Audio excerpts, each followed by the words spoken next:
Hello and welcome. Thank you so much for joining me on my program. I appreciate you wherever you are connecting from. If you are joining me from any part of the world, I thank you very much for your contributions on this channel.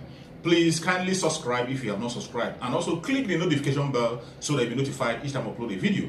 You will be among the first to receive it. In this channel, I bring information to your doorstep. I bring news from all channels, from every angle.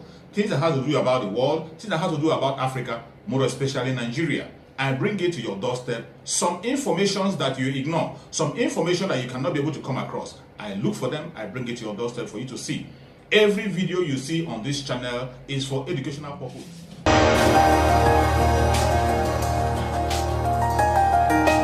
We can't talk about insecurity in Nigeria without highlighting some states that have been affected by the problem. And one that comes to mind is Benue State. The food basket of the nation over time has been hit with different insurgency situations, which have left a lot of the indigents displaced. Only recently, 5 people, including 2 policemen and a university lecturer, were killed by gunmen in 2 separate attacks at Yelwata and Juta Imbaterem in the Guma and Ukum local government areas of the state, respectively.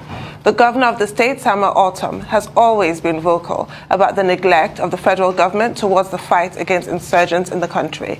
Recently, he accused the federal government of not going after herdsmen, causing insecurity in the country. Ortom, while speaking at the inauguration of 3 new judges in Makadi earlier this month, cited the abduction of the prelate of the Methodist Church, Samuel Kanu Uche, as proof of nation's insecurity. Joining us on the show this morning as we continue the conversation on insecurity and the state of the nation is Samuel Ortom, Governor of Benue State. Good morning, sir. Welcome to the morning show. Morning. Thank you very much, my sister. Unfortunately, I can't remember your name, but thank you very much. My name is Tundon Abiola. Morning, Governor Ortom. Can you hear us from the studio? Thank you very much, my brother. God bless you. Yeah. So it appears there's no end in sight with insecurity in your state, and by extension, the entire country, given the level of killings that continue to go on in your state and also in the whole country. What kind of cooperation or support are you getting from the federal government? Ruben Mabati, thank you very much. And I want to appreciate Arise Television for standing for the truth, standing for the people, and becoming a voice for the voiceless. Because in Nigeria today, we have a situation where propaganda and deceits and lies are flying all over the place, instigated by the federal government. And so I appreciate you. Some other media organization would not like to listen to me talk, but you have given me the opportunity. I want to say that the day that the federal government wants insurgency to stop in Nigeria and in Benue State, it will be done. Unfortunately, I have consistently accused the federal government for being complicit. And I have proof to show to the entire world that federal government is complicit. Tell me, even me as governor of Benue State, attempted assassination was done on me for more than 1 year. Up to today, no culprits have been brought to book. And as I talk to you, even those that I was told as governor of Benue State that they were arrested, they have been freed. These are Fulani herdsmen or militia who were arrested, and they have been freed. The person they are prosecuting is my cousin and a Jukum fisherman who had no link with what happened to me when I was attacked more than 1 year ago. So this is the challenge that we have. The day that the federal government wants this insurgency and killings and invasion and taking over of our land by these Fulani herdsmen, any day that the federal government wants it will stop. But for now, I accuse them to be complicit because severally I have provided a solution and say that the way to go, can we have a security summit where Samuel or Tom will be there to talk about the facts that are available in my own state?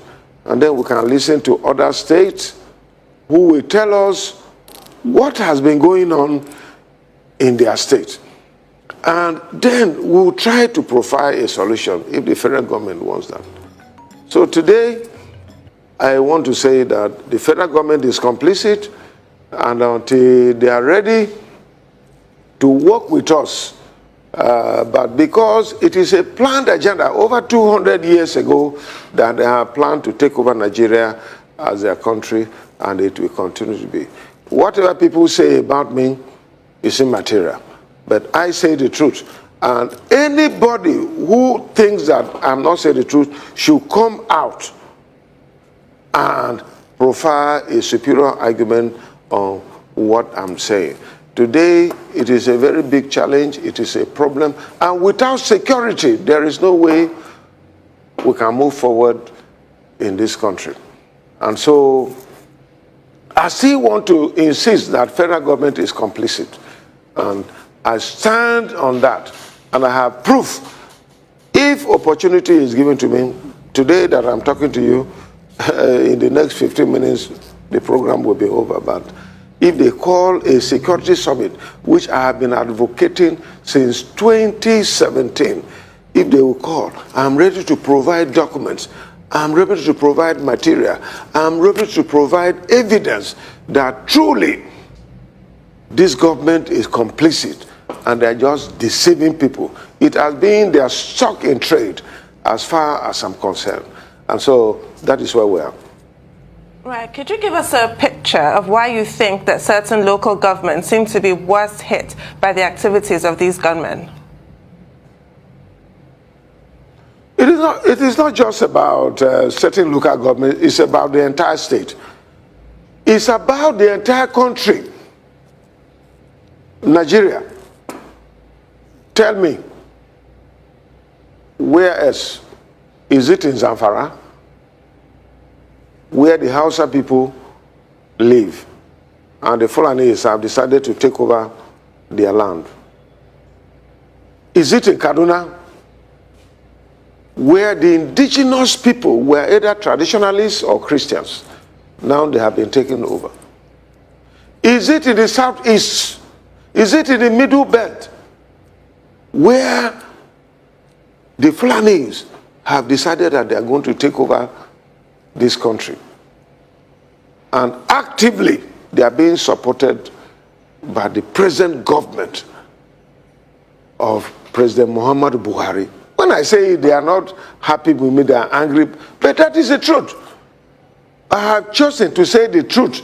And even if I am dead, let it be on record, just like Martin Luther King in America, who stood for the blacks and said the truth. I'm ready to do it. This is the truth. The Fulanis are deceit. They have made up our mind to take over Nigeria as their own country and using Islam as a tool to ensure that they are in control. But the real agenda is not even about Islam. Islam, if you go to the southwest, there are the same family household. There are some who are Muslim, there are some who are Christians, there are some who are traditionalists, but they stay together. But here, the program is to use Islam and then take over the country. President Obasanjo, and I am sure somebody who have ruled this country as former military president, somebody who have ruled this country as a civilian president. If he comes out to say a thing, we should be very serious about it. President Obasanjo said that, look, this current government led by Muhammadu Buhari is about Islamizing, it's about Fulanizing, but the Fulanizing is the main agenda that they want to implement in this country. Some of us, that is where we are. The Bible says that you shall know the truth, and the truth will set you free. We cannot be complacent. We cannot keep quiet. We cannot just say anything. For some of us, we have chosen to say the truth. Even if we are going to die, let us die. And let tomorrow appreciate what we said. And so, as far as I'm concerned, the federal government is complicit. The day they want this insurgency to finish, it will be done. Actively, they are working with Turkey, they are working with Saudi Arabia, they are working with everything to Islamize. But the real agenda is to take over Nigeria. And all these insurgents that you see happening is from Mauritania, is from Senegal, is from Cameroon, is from all over the place, trying to ensure that the indigenous people of this country do not have a say, but the Fulanis have a say. We are not against Fulani people. In government here in Benue State, I have Fulani people who are in my government. I have no issue about Fulanis, indigenous people.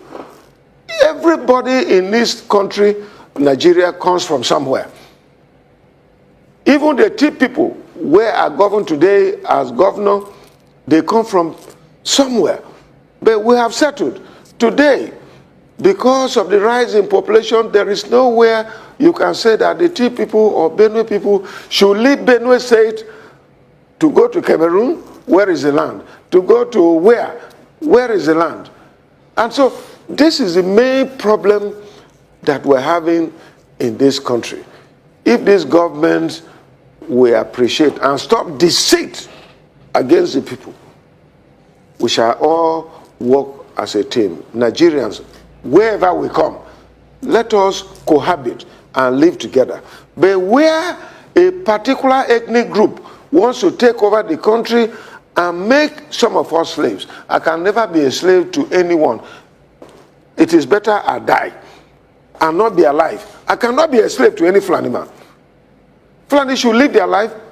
The Tea people should live their life.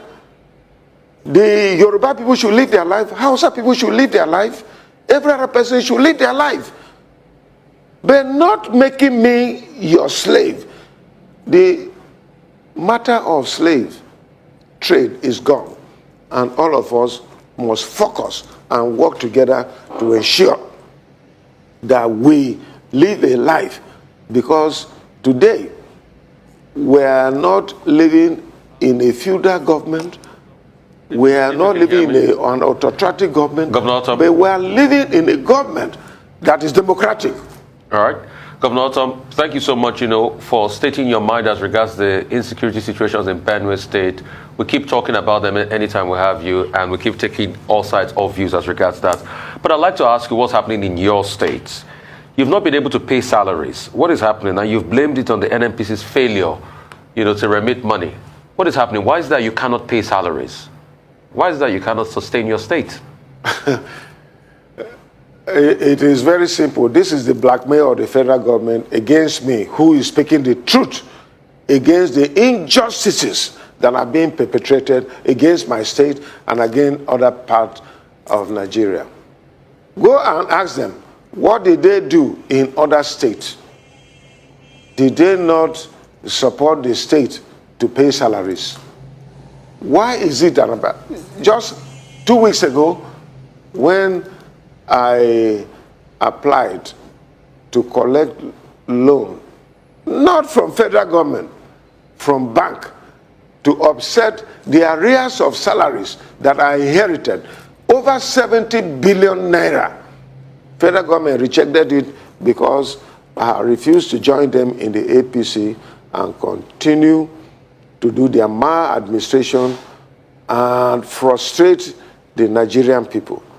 If they had given me that money, I would have cleared it down. Nobody will be talking about issues of arrears of salaries.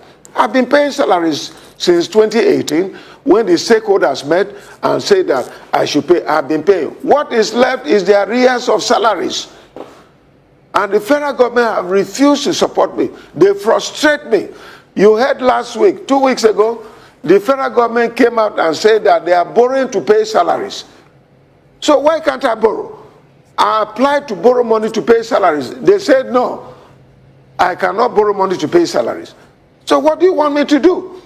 My IGR, because of the security situation in the country, I cannot raise IGR. Today, as I talk to you, over 1.5 million people are IDPs. They are no longer going to farms.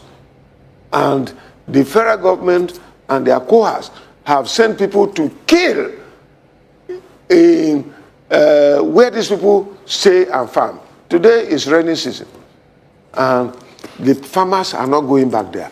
So how do you raise IGR to see if you can augment the payment of salaries? So this is the challenge that I have, and because I have stood, and because I have spoken the truth, and truth is bitter against this federal government, they have refused to support me. All those states that used to have problem with the issue of payment of salaries, they have supported them. And I tell you that in Benue State, because salary is a key matter, it is a challenge because we don't have industries, we don't have other commercial activities going on, but it is civil servants. So apart from other things, the civil service are the key facilitators of the economic development in the state. The state government is actively supported by the civil service to ensure economic growth. When salaries are not, it becomes a major problem. But from 2018, I have been able to pay salaries to date. Other issues that are coming up now, as I talk to you, why is NNPC? Everybody knows in Nigeria that NNPC are doing paperwork to collect subsidy. If they say they are paying subsidy, why is it that we are still having fuels queues all over the country? But is it because they do paperwork and collect this money and put in their pockets? What have we seen in the recent past about federal government officials collecting money, billions of naira? Even what they tell us, it is not true. They collect this in and pocket it and invest it in estate development, they invest it in Dubai, they invest it in America, they invest it in Europe and all that. I want to challenge anyone who thinks that I have property in UK or Europe or Dubai or anywhere. Let that person come out with it. You know, we have been doing all we can, but the challenge is that this federal government, all that they want is to pack money from the federal government as much as they want. That is why the NNPC, even though they cannot report or submit to federation account, they still collect this money on their own and they are working it. They are serving their cronies and all that. Why federation account is suffering? Where is the fuel subsidy? Where is the queues in Nigeria, in Abuja, in Lagos, in Makurdi, all over the place? You have seen what the problem is, yes. I think your point has already been made. I was just going to say that I was surprised seeing that you are live on this show from Makurdi. I thought that you'll be speaking with us from Turkey, where your good friend Nyesom Wike of River State is on vacation with Governor Ikpeazu, and I didn't see you there. And I was wondering, I mean, are you still with Wike? But that's by the way. You seem to blame Ruben, that is very humorous. you seem to blame, or maybe you are still planning to go and join them in Turkey. Your vacation. Anyway, you seem to blame... No. Everybody is entitled to vacation. Even you, Ruben, you know, once in a while you go on vacation. Anyway, you seem to blame the Fulani for everything in Nigeria. And some people will disagree that, look, whatever problems we have in Nigeria, the source is collective. Everyone has a share of the blame. And now the presidential candidate of your party, the PDP, is a Fulani man. Yeah, he may have criticized anti-open grazing law in Benue State at a time, but are you going to support his presidential bid? Are you going to work and support the candidacy of Alhaji Atiku Abubakar for the presidency of Nigeria, who has been away in Dubai anyway? I wonder what he's doing there when there is an election here. Over to you, Sam. Well, Ruben, I want to say that I'm disappointed in you. Once, let me tell you this. I'm disappointed because when you say that I seem to blame everything on the Fulanis, what is the meaning of that? I don't blame everything on the Fulanis now. Everything I've said about the Fulanis invasion, destruction, killings, and so on is the truth. Like I told you, the Bible says you will know the truth and the truth will set you free. I have never lied against the Fulanis that come here. But let it be on record that I have never said that the Fulani race is bad. It will be a logical fallacy to say, to profile the Fulani people that they are bad. There are good Fulani people. They are my friends. Some are my friends. And I've been working with them. But let us call a spade a spade. The Fulanis from Mauritania, from Libya, from Senegal, from Ghana, from Niger, from Chad, from all those things, who wants to take Nigeria as their country, collaborating with people who are here, Fulanis that are here, that they will take over Nigeria to become their country. Those are the people that I'm against. And so it is wrong to create an impression that I blame everything against the Fulani race. It is not true. I don't do that. And I want to let you know that we are free citizens. We can go to vacation. My friend, Governor Wike, deserves vacation after the trauma that he went through. Some of us believe that he has the capacity and the charisma to lead this country from bottom to top compared to what has been happening. We have been taken from, in 2014, when this present administration came, we have been taken from top to bottom. So we felt that he has the capacity and the charisma. Unfortunately, Nigerians or the PDP people did not give him the opportunity. Some of us rooted for him.